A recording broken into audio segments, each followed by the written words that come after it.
ओम नमश्च चंडिकाय नमः। अथ श्री दुर्गा सप्तशती भाषा। पहला अध्याय। महर्षि का राजा सूरत और समाधि को देवी की महिमा बताना।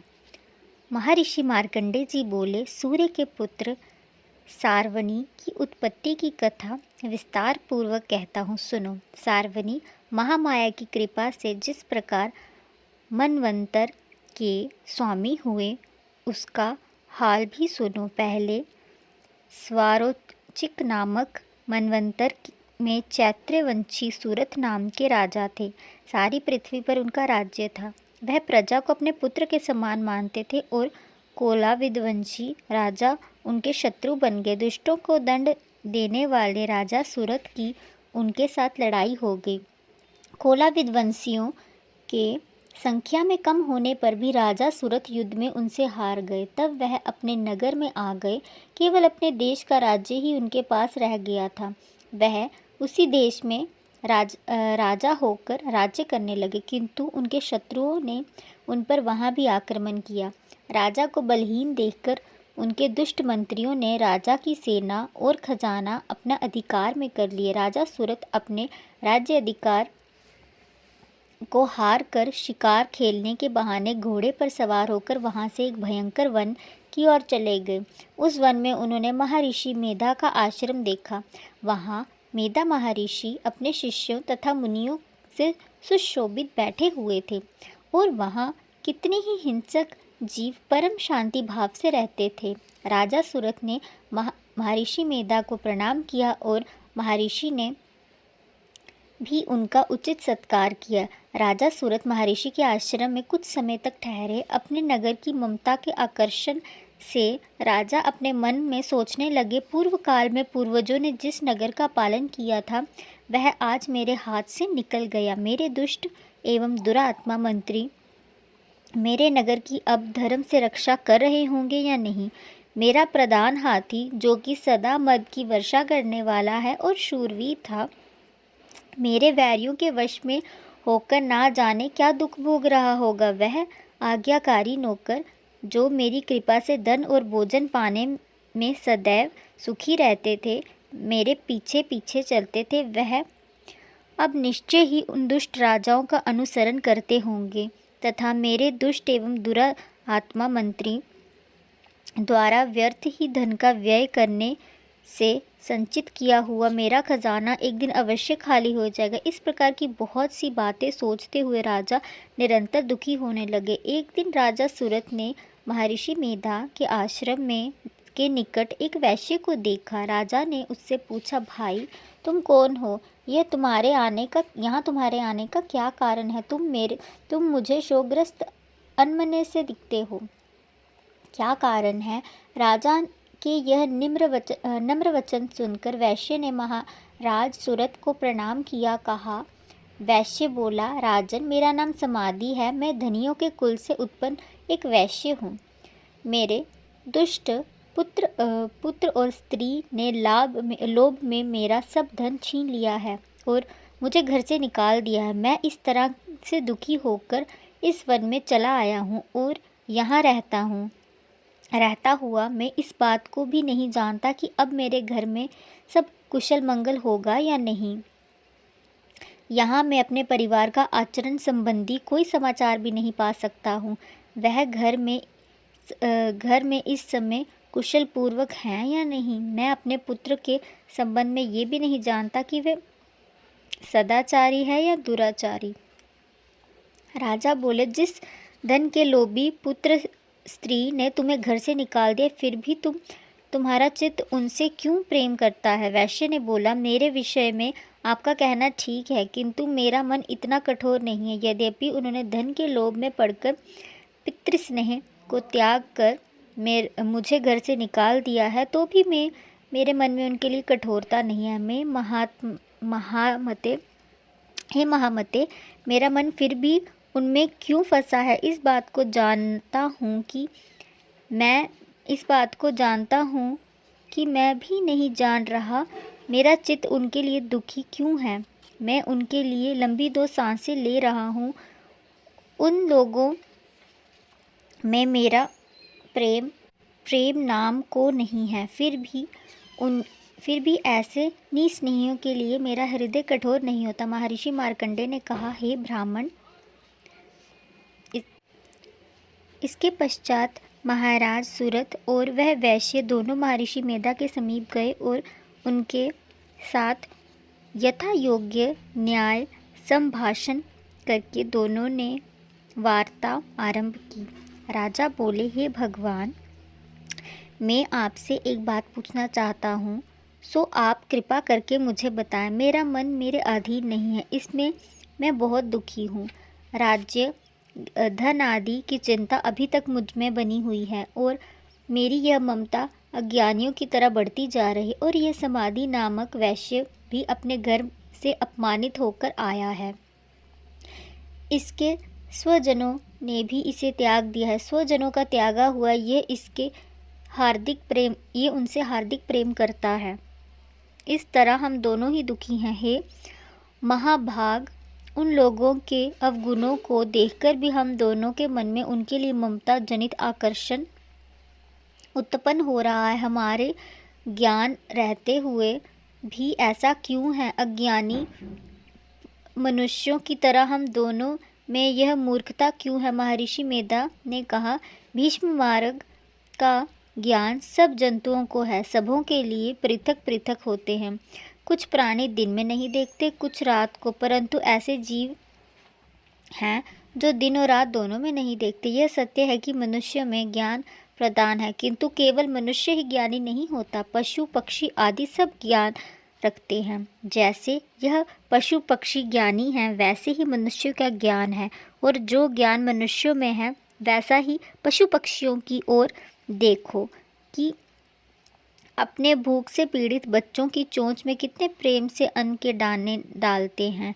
हे राजन, ऐसा ही प्रेम मनुष्यों में भी अपनी संतान के प्रति पाया जाता है। लोभ के कारण अपने उपकार का बदला पाने के लिए मनुष्य पुत्रों की इच्छा करता है और इस प्रकार मोह के गड्ढे में गिरा रहता है।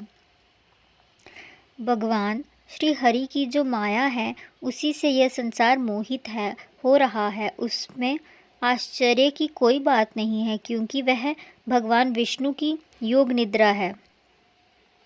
यह माता ही है जिनके कारण संसार मोह में जकड़ा हुआ है। यही महामाया भगवती देवी ज्ञानियों के चित्त को बलपूर्वक खींचकर मोह में डाल देती हैं और इसी के कारण संपूर्ण जगत की उत्पत्ति होती है। यही भगवती देवी प्रसन्न होकर मनुष्य को मुक्ति प्रदान करती है। यही संसार के बंधन का कारण है। यहाँ संपूर्ण ईश्वरों की भी स्वामिनी है।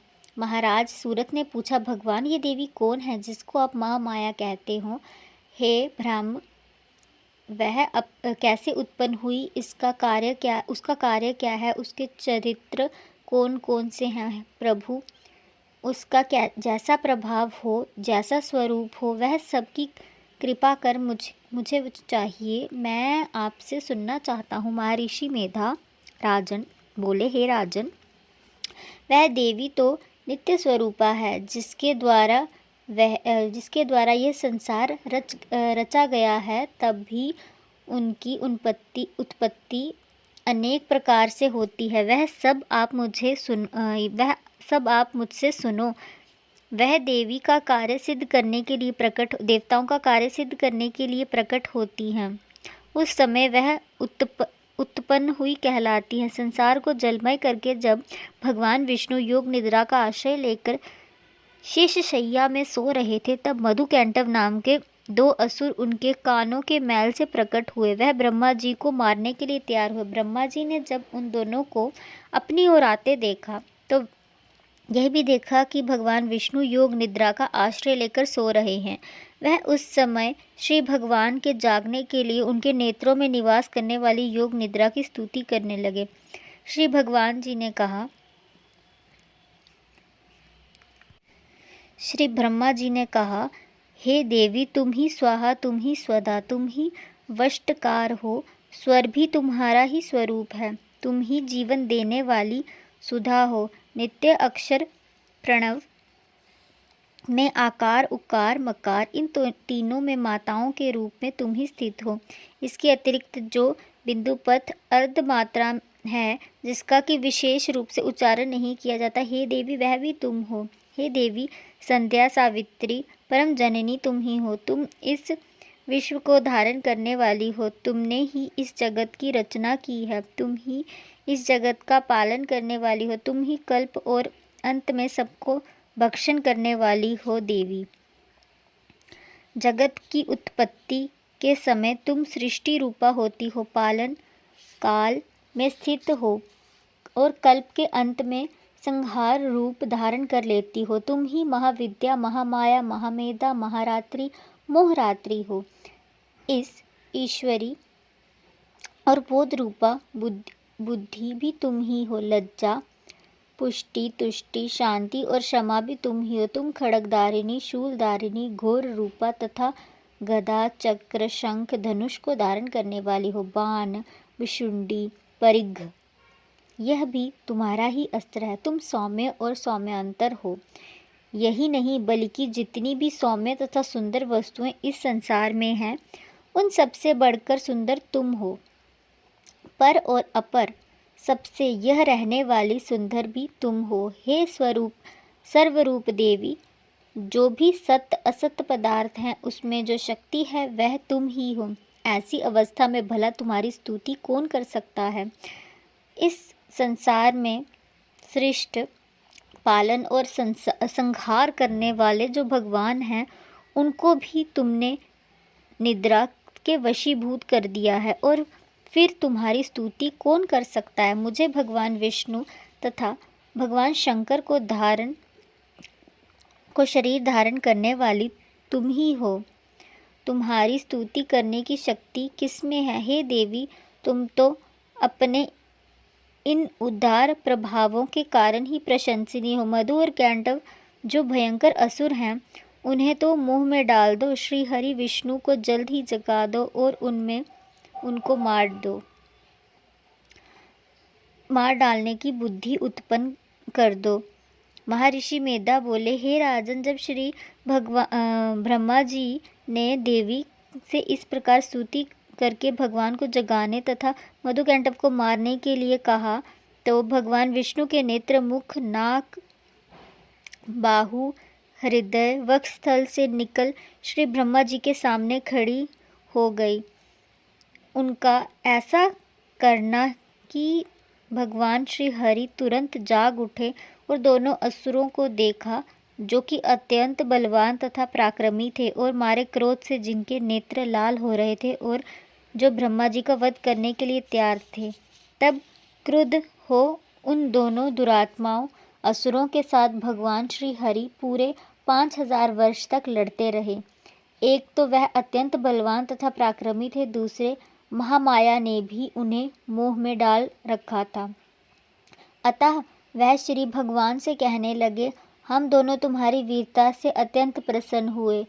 तुम हमसे कोई वर मांगो। भगवान ने कहा, यदि तुम मुझ पर प्रसन्न हो तो अब तुम मेरे हाथों से मर जाओ। बस इतना सा ही वर मैं तुमसे मांगता हूँ। यहाँ दूसरे वर में क्या प्रयोजन।